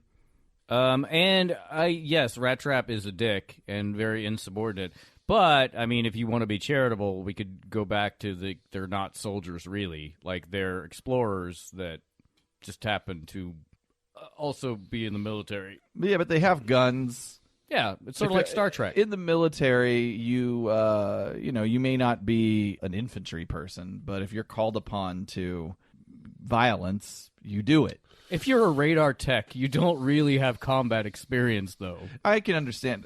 Don't get me wrong. You're not the best fit for the job, but you're all you've got right now, and you're supposed to stand up. That's what you sign. Yeah, stand on. Well, sign that's on why for. I said he's a dick. Yeah, right. I agree. Okay, Yeah. we're on the Reminds me of a- You're trying to be charitable, and maybe Reminds me of a quick story. My dad knew a guy when he was younger. You know, he knew that there was obviously a lot more World War II vets alive back then, 70s, 80s. And there was a guy he knew that was one of the drivers that would drive the landing craft, the land, drop the front, and then the guys would storm. So I don't remember what it was, but it's like I don't know if it was what theater it was. But anyway, the guy was driving the boat and got kind of to the beach and dropped the thing. Well, the boat got grounded, so he had no choice. He just had a pistol on him, and he just had to get out and just storm the beach with the rest of them. I'd just stay in the boat. Was it sinking? No, it was just out there in the middle of the beach. It was like, oh, that's probably not a good place to be. It's like, look at me, I'm a boat, you know. So he's sure. So he wasn't really set out to do combat stuff, but he stormed the beach. He grabbed his 45, but then he had no problem finding like a rifle because they were just everywhere. Dead bodies, everywhere. Yeah. So goddamn. So he made it work, you know. Yeah. Well, okay. So we all agree Rat Trap's a bad soldier. Right. Sure. Yeah. Absolutely. Yeah.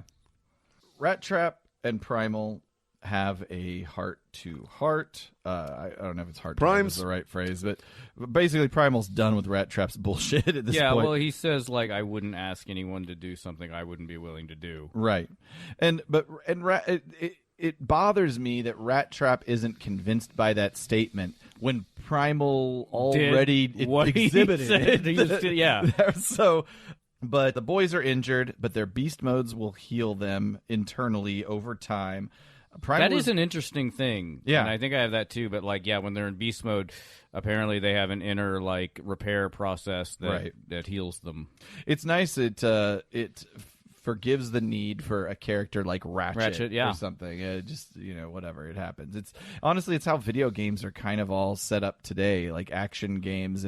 As long as you're not being shot, oftentimes your energy is replenishing over time.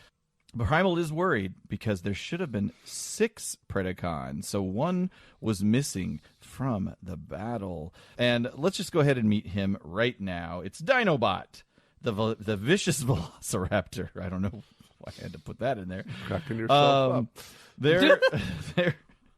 Dinobot's thing is just finding people and challenging them for leadership, and that is what Dinobot does here on this giant rock bridge that we find before us, and that is where the first episode, Beast Wars Part 1, ends. Yeah, he basically is he challenges Primal to a fight for leadership, and one of them's going to die, is essentially the conceit.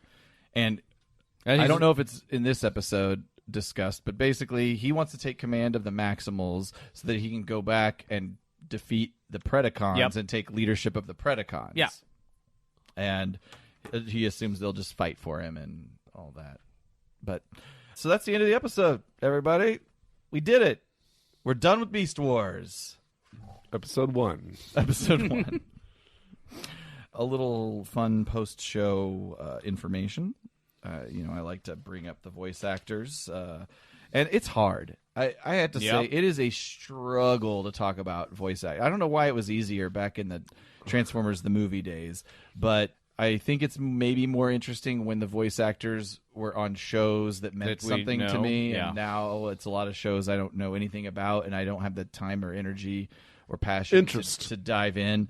But it is interesting that Susan Blue takes up the Wally Burr mantle as voice director for this series. So she handles these duties throughout the Beast era, as well as I think she guest voice directs on a few episodes of Transformers Animated, or maybe all of Transformers Animated and some of Transformers Prime. So she is the go-to She voice also, director. I believe, has forward. at least one voice credit in this show. Right. We'll get Indeed. to. But today, because this is a two-parter, and it's a lot of work to do this, we're going to just focus on the heroic Maximals. All right. Cool. Hey. Cheetor was voiced by Ian Corlett. You'll find a theme here, a theme north of the border, as some might say. Canadian. Is a Canadian voice actor. Oh, we all like to voice act up here. Jesus. Molson Ice and Caesars. That's what we get drunk on. Good stuff. He's done lots of shows in anime. A few things that I try to point out the things that were meaningful to me, maybe. But he was on Camp Candy. Remember that show? John Candy Camp had Candy. an animated cartoon. Yeah. He was Alucard on Captain N, an unnamed voice on G.I. Joe, lots of episode of Captain Zen in the Z-Zone. I do not know what that is. That's nope. The Bots Master, Double Dragon. I found that a lot of these people, maybe it's because they're 90% of the voice actors are Canadian, which makes sense. Canadian production company. Yeah, it is. But they're all on a lot of the same shows, which I assume are not all Canadian. So you'll see some themes as we go through this. But Dragon Ball and Dragon Ball Z, Double Dragon. They made a cartoon out of that video game. Robot Cop Alpha Commando. And most recently, Ian has been on episodes of The Family Guy, Firebuds, and Carol in the End of the World. I just finished watching that show last night. Are you kidding me? Nope. What the fuck is it? I'd never heard of it. It's a great animated show. It came on this year. Wow, it started to take a side tangent, but No, it is a relevant. mini series. It's on Max, I think. And the premise is this woman named Carol. It's kind of following her because this planet kind of has appeared on a collision course with Earth, and there's 8 months. There's 100% chance it's going to strike Earth, and it's how people are coping with the end of the world. Is it not for kids? It's not for kids. Okay. It's adult. Is it anime? No, it's just animated, Is it hand-drawn, computer? hand A drawn, little bit? Okay. hand drawn. It's great. It's a great show. Okay. Carol and the End of the World All right. is a great show. We'll Watch it now. We'll transition to Rat Trap, voiced by Scott McNeil. Ryan was very excited about this. No, I don't have anything really bad to say about him. I said that he's a Canadian who gets his wardrobe from the Bret Michaels collection at JCPenney. Well- And I say that like he wears those, like, to me, idiotic-looking bent brim cowboy hats and a lot of sleeveless vests. A lot of sleeveless vests. So we're not interviewing this guy, I guess. I'm just saying, I don't like your clothing. Well, I think you are not understanding that he does that. He dresses differently for every appearance he makes. It's all over the place the way he shows up to play. Every photo, we saw him in person at one of the TF cons. I can't remember which one, but I've seen him on stage at TF Con do a voice actor thing with another guy from Beast Wars. I can't recall which one, and that's what he was wearing. Yeah. And all the pictures when I Google him, Well, he does he seem got a like- similar aesthetic. He's worse than the goth aesthetic, I might add, Okay, in my there's- opinion. and Shots you're fired at saying the goths. goth aesthetic Yeah. is bad, is what you're saying. No, yeah, I guess I did say Yeah, that, boy, but oh boy, oh boy. we were bitching about it, I've worked myself into a tragic corner. Now we got you logistically. Listen, I will agree with you. The whole Bret Michaels cowboy hat wearing to hide my balding. I don't and know if the that's what band. Ian is doing, or I'm sorry, But Scott is that- doing. It does annoy me that whole era of the cowboy hat wearing. It's just like the Fun cool time. guy drinking in Cabo it's not, look. It's not cool.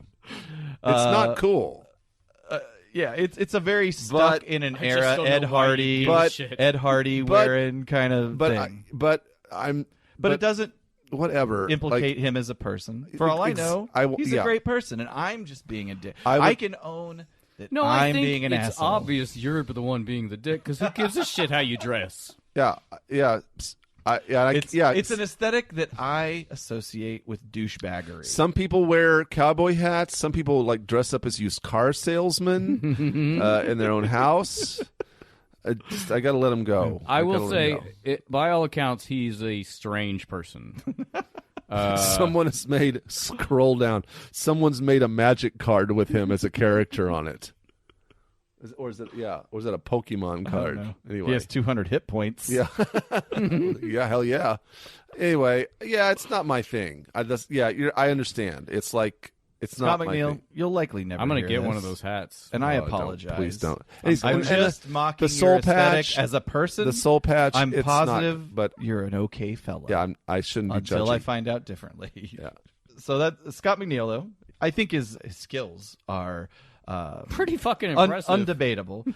He has a robust resume. He on this show we'll find him doing Dinobot and Waspinator. Outside of Beast Wars, he worked most prolifically on background vocals on G.I. Joe, Sonic the Hedgehog, Conan the Adventurer, Double Dragon, King Arthur, and the Knights of Justice, Mobile Suit Gundam, Street Fighter the Animated Series. He was Ken, Ninja Turtles, The Next Mutation, NASCAR Racers, which is kind of a fit. I mean, let's say it. Reboot. He was on Reboot, Monster Rancher, Dragon Ball Z, Super Noobs, and most recently, a show called Bread Barbership. You know anything about that one, Caleb? You had finished it Carol last night. No, I don't know that one. I could say this guy could be a stunt double for like Ted Nugent or something like that. Yeah, exactly what I'm talking about. I know. You got a bunch of haters. I'm not hating. I'm not hating. And it is is shallow. The hate is shallow. I would not wear that stuff. to it. It's just. It's not clearly good. It's not good to judge people the way I'm judging people. It's I stuck in your understand craw. It's that kind of attire annoys me as well. But that's Thank you. It's on me. I think it's fine. It is on me. It's really annoying. But it's. I think again, everybody's great. I can't judge the You're guy's beautiful. character. You're all special stars in my galaxy. There's nothing subtle goth about what he's wearing. I know that when Scott McNeil goes to Las Vegas, he definitely stays at the Hard Rock. That's all I'm saying. No, that's good. Yeah. And that guy definitely. I don't feel good about myself. And that guy definitely goes to Las Vegas every opportunity he can get. Wes kind of wants to go to Vegas in April for I think the show, a hardcore I'm show. going there immediately after TFCon LA. Oh yeah, I'm flying That's from right. Los Angeles to Las Vegas that day after the con's over. So maybe I'll see him there. I've stayed at the Hard Rock. I like music memorabilia. They got music memorabilia there. They have the outfit Tupac was wearing when he was shot. He just got blood all over it. Oh. I don't recall. Maybe they bleached it. I don't know. They've got the outfit he was wearing when he was shot. It's on a mannequin on the ground. They've got like. Now I would if they have like like a car. No, they have like a whole car. Oh, and a Tupac mannequin just laying.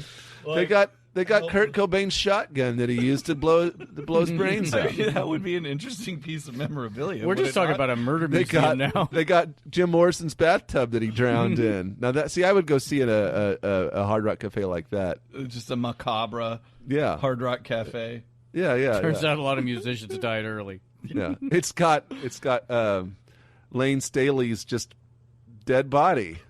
It has the rope that the INXS lead singer used to masturbate to when he died. Auto asphyxiation, yeah. All right, this works. Where were we? They need a whole auto asphyxiation section. You've got the INXS guy. David Carradine. Yeah, David Carradine. Maybe that's all. That's all you got. Jeffrey Epstein. Yeah, that's what was happening. That's what was happening. Totally. I like that's the cover. That's the angle they're taking. We're good people. Yeah. Let's move on to the next voice actor. Optimus Primal. Mm-hmm. Voiced by Gary Chalk. What do you have to say about his outfits? They're great. All right. Perfectly dressed human.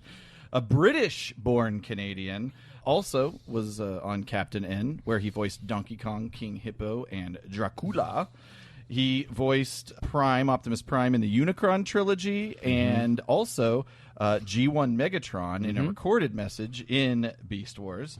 Has a very robust animation and film history. His TF Wiki entry notes that at Auto Assembly 2010, one could buy a toy of Gary wearing a truck and monkey T-shirt. Figure. That's fun. Probably should have a lot more for him, but I don't. Rhinox was Richard Newman, an American from the Midwest. From America? Allegedly from Chicago, Illinois. We'll hear him as Vok in a later episode. This is a very long history of theater, dub acting, dub voicing, and voiceover artist across a large spectrum of anime and American series. You can tell I lost momentum here by the end. 284 things. This stood out. 284 episodes as Shizuka's grandpa in Doraemon. I'm not familiar with that series. Yeah.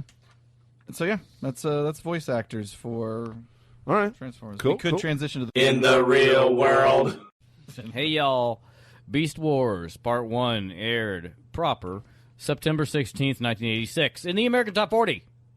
Number 1 for an eye-watering 14 weeks. Nearly a third of the year of 1996 was a little dance craze that took the world by storm. Oh, no.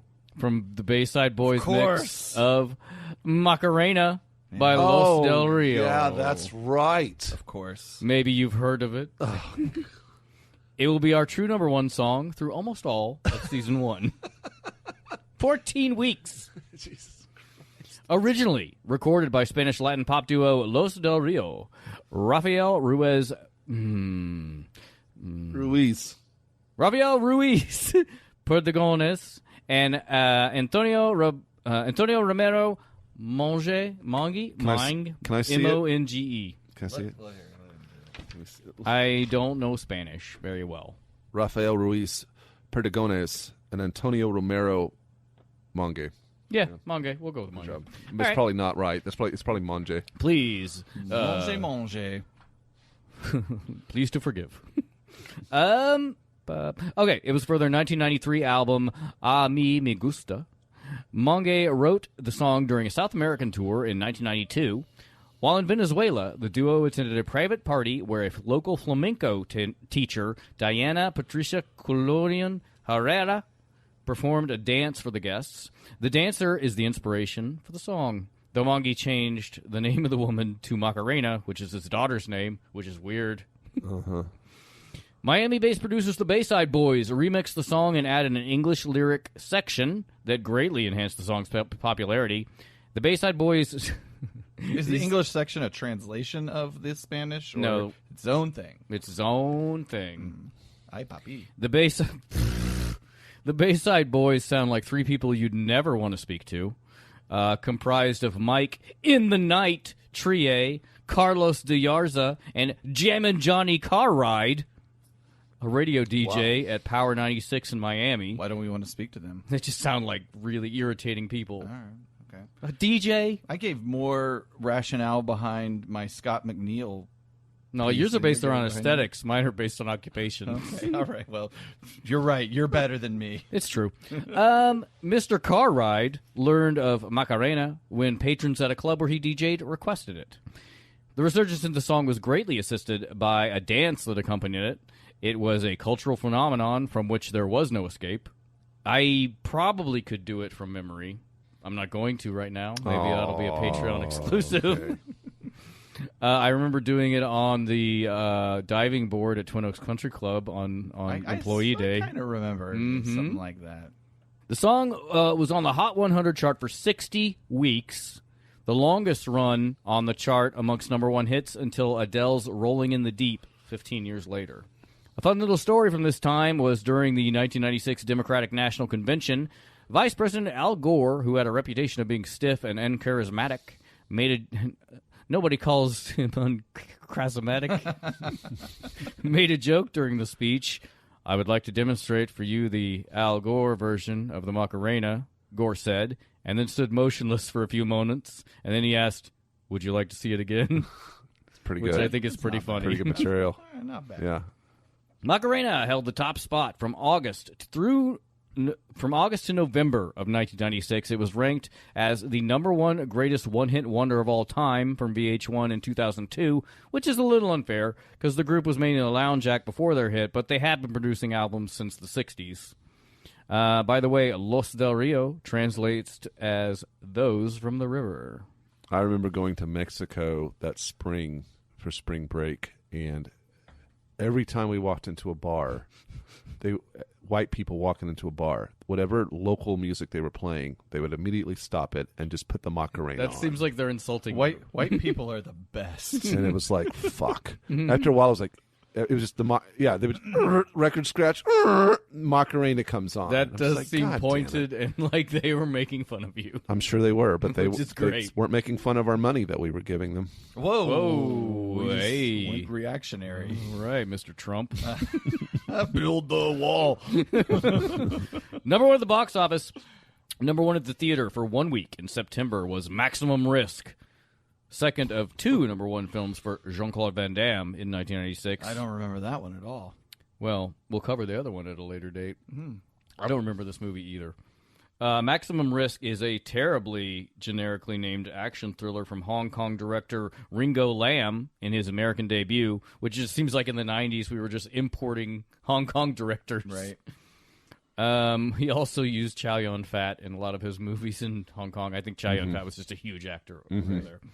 And Maximum Risk was written by Larry Ferguson, who also wrote Highlander, Beverly Hills Cop 2, Hunt for Red October, and Alien 3.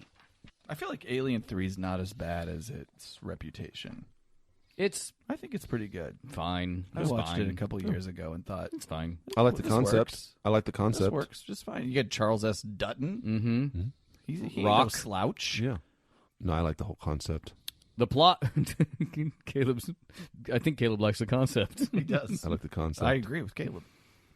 The plot of the film barely matters, except to say that Van Damme plays a cop character who didn't know he had a twin brother until he turns up dead. I do remember No, you this don't. now. No, you don't, because he did it in 2 movies. Oh, no.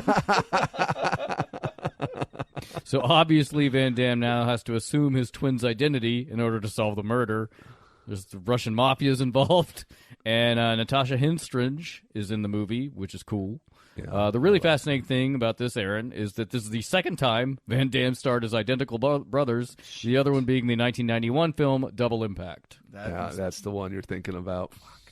I would have. There should have been a threesome scene in that. Triple Impact. And if you think I'm being unfair to Mr. Van Damme, I actually really like Jean-Claude Van Damme. Bloodsport is one of my favorite movies. I also really enjoy Universal Soldier, which I have on DVD and VHS.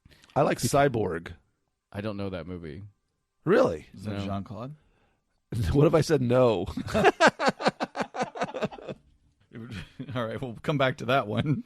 Back to this terrible title, Maximum Risk, which sounds like it was derived from some kind of dartboard.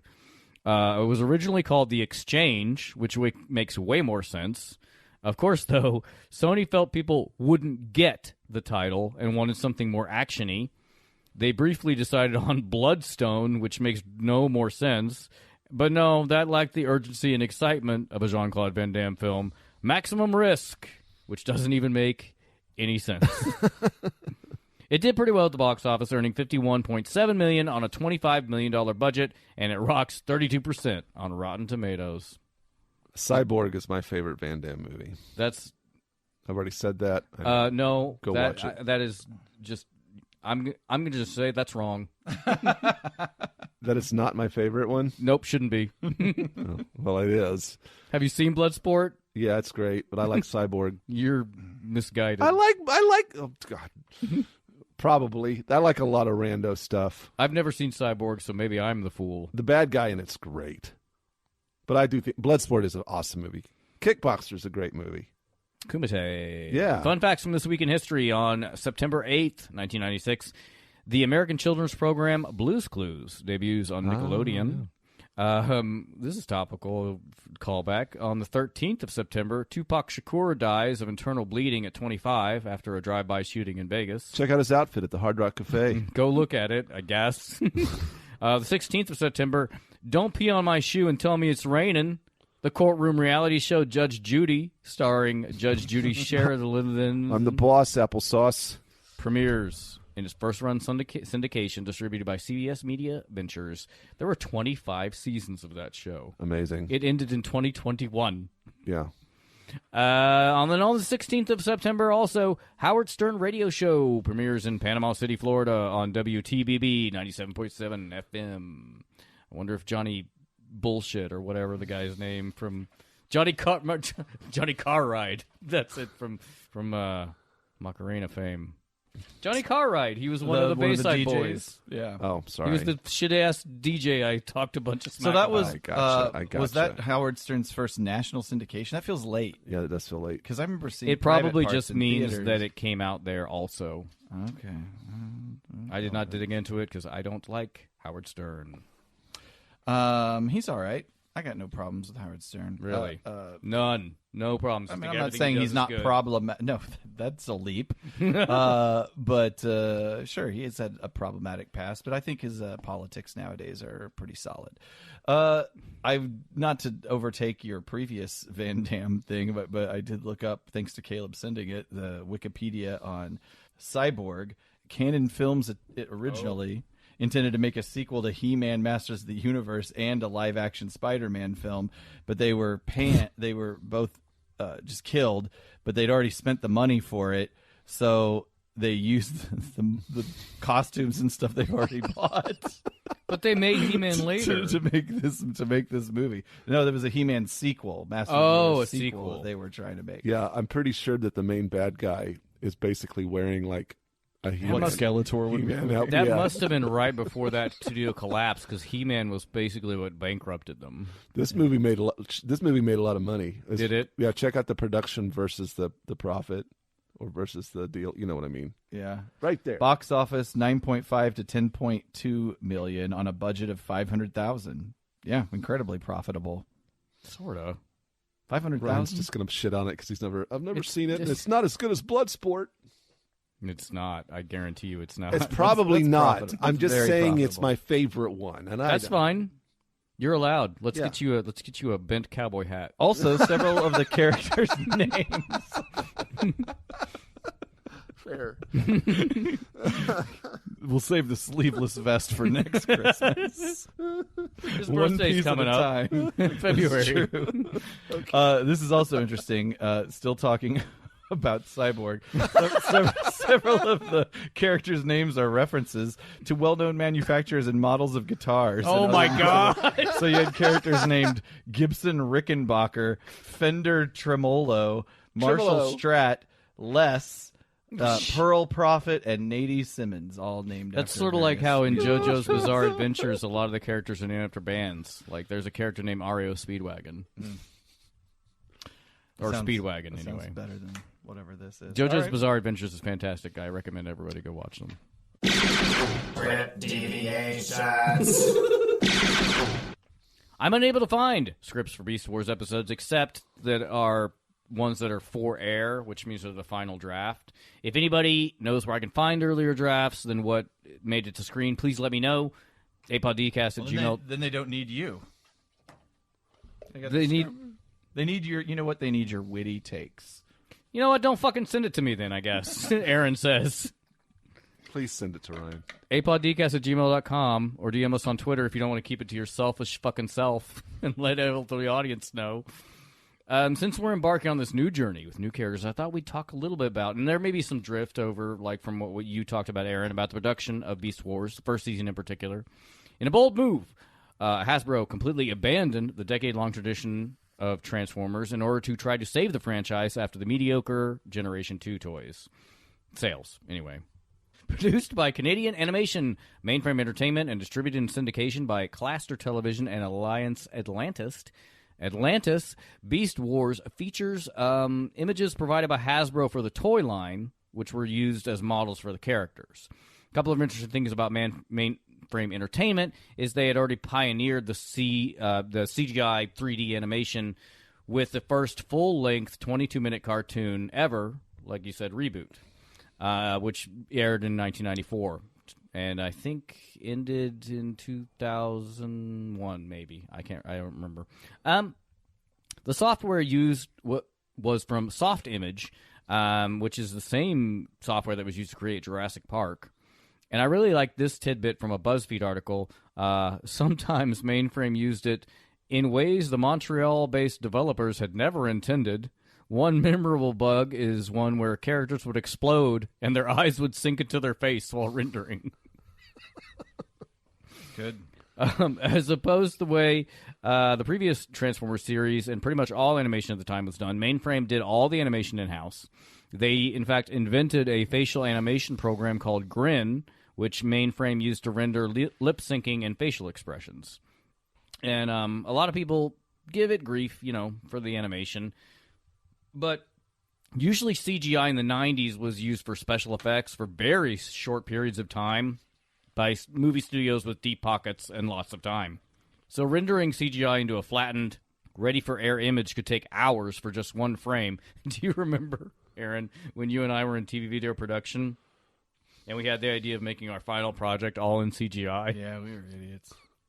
Using the video toaster. Yeah. I think I rendered the image of a car, and it took like 100 hours. But by 1996, Mainframe was producing 16 minutes of fully rendered footage per week. So TV writers Bob Ford and Larry DiTillo were hired by executive producer Christopher, I guess it's Brogue, to be the story editors. They do nothing about Transformers and pulled a Fleetwood Mac and went their own way. Yeah, Pause for laughter. Good. It's good. It's good. I wrote that, and I'm like, the boys are going to love this. Ford and DiTillo wanted to create a science fiction world first, and by software limitation, the cast had to be kept small. So they wrote more character-driven plots, which was a point of contention because the team Hasbro wanted them to tell more episodic adventures as opposed to serialized. So they're kind of like more in one shot encapsulated. Eventually, Ford and DiTillo did seek out Transformers groups online and started interacting with them, which greatly influenced the later story arcs as they wove the existing canon into from the earlier series.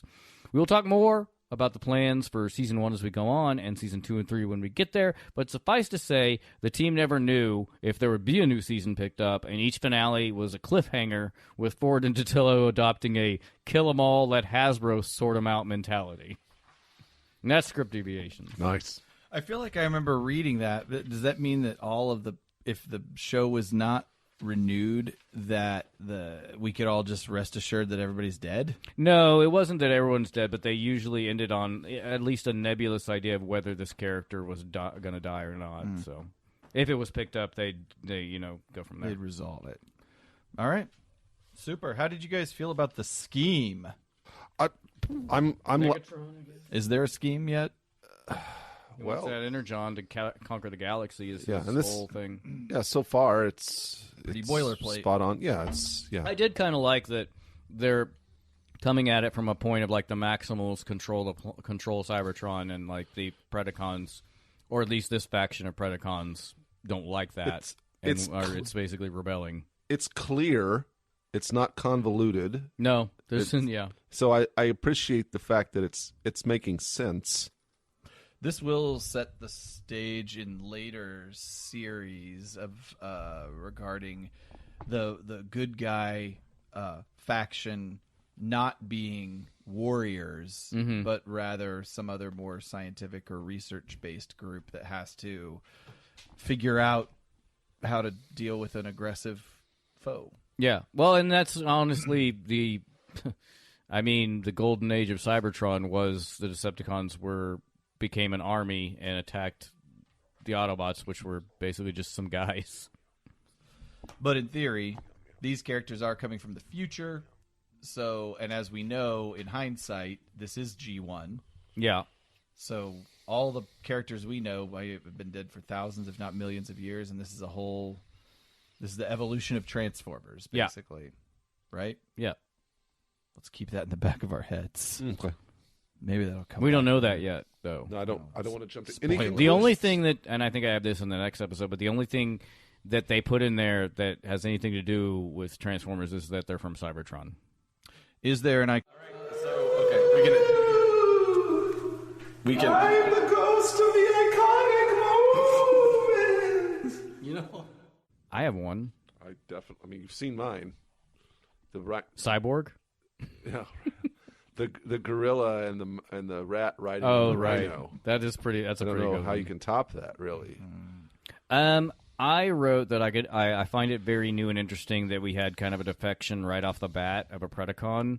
And Dinobot does challenge Primal to a fight to the death for the leadership of the Maximals, but it's pretty interesting.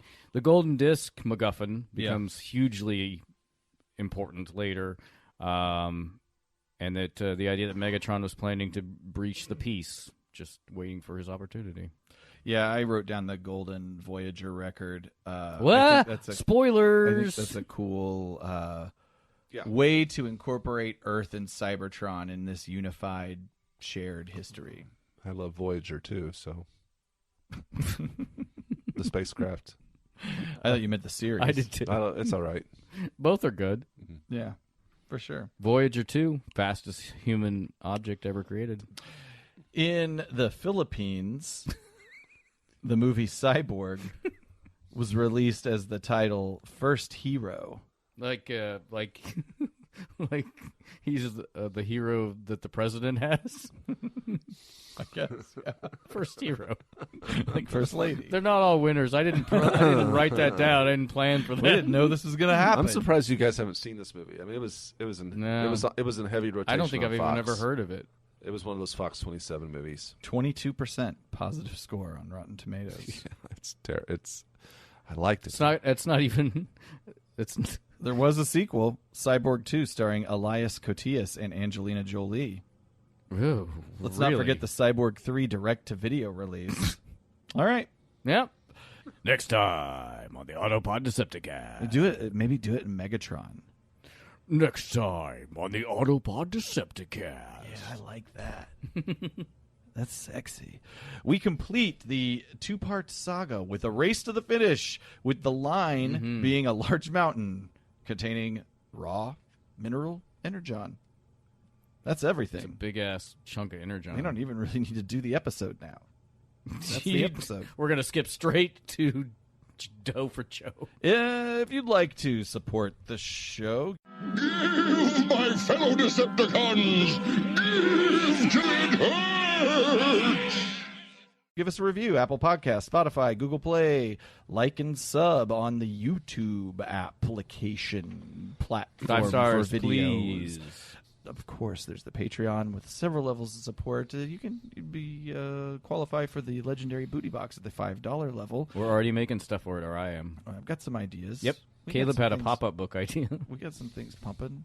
You can find merch at Autopod Decepticast /store. How's that new merch coming? How's that new merch up It's on on that my store? to-do list. Yeah. Yeah, it'll be up there. Is it on your to-do list? It'll be up there soon. Okay. Yeah, we got it. Yeah. Don't you worry. Look for that. Don't worry about that. Or buy us a drink, Ryan. What is that? Hey, if you'd like to buy us a drink, you can send us $5 hairs to APODcast at PayPal. Tell us what you would like me to make for a cocktail for us, and I will make that cocktail, and we will consume it. Buy us a drink. Twitter, Facebook, Threads, Instagram, all of these are places that exist where we exist, and you can communicate with us. And, of course, if you become a patron at any level, you have access to the notorious APDC Discord. A lot of good stuff. And Seriously. and then we put supplemental materials, little video links, references. I just dropped our number 216 minisode this morning before we started recording. How about That's that? Patreon exclusive. If you want to hear us talk about stuff that doesn't matter, Then listen. join that Patreon. Oh, well, they don't have to do that. Good one. Supplemental materials. But I was going to say that there's extra stuff on the website. It's true. I don't think anybody looks at the website. Probably not.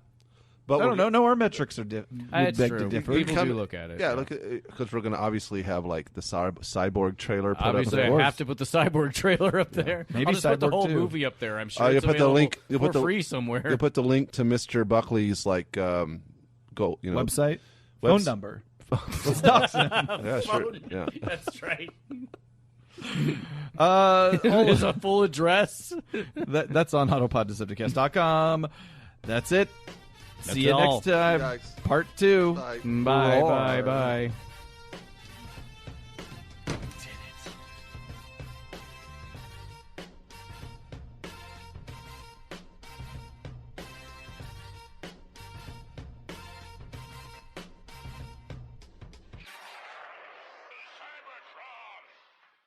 Sales is the sponsor of Autopod Decepticast. Yes, yes, yes, yes, yes, yes, yes, yes.